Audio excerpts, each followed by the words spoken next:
எனது வாழ்க்கையிலும் உங்களது வாழ்க்கையிலும் இறைவன் ஒரு கஷ்டமான காலத்தை கடக்கக்கூடிய சூழலை ஏற்படுத்தினால், ஒரு விஷயத்தை கொடுப்பதற்கு இறைவன் தாமதப்படுத்தினால் ஒன்றை புரிந்து கொள்ளுங்கள், அது இறைவனுடைய அருள். அது அந்த கஷ்டமான காலத்திற்கு பிறகோ அந்த தாமதத்திற்கு பிறகோ என்ன கிடைக்கும் என்பதை இறைவன் ஒருவனே அறிந்தவன். நம்மை பொறுத்தவரை காத்திருப்பு மட்டும்தான் நம்மால் முடியும். இறைவன் நோயை கொடுத்தால் தான் சுகத்தை கொடுக்க முடியும்.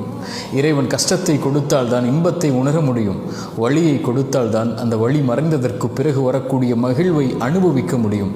உலகத்தில் இருள் வந்தால் எப்படி வெளிச்சம் வருமோ அதுபோன்று சிரமங்களும் கஷ்டங்களும் வந்தால்தான் அதற்கு பிறகு வரக்கூடிய நிலைமை இன்பமாக மகிழ்ச்சியாக மாறும்.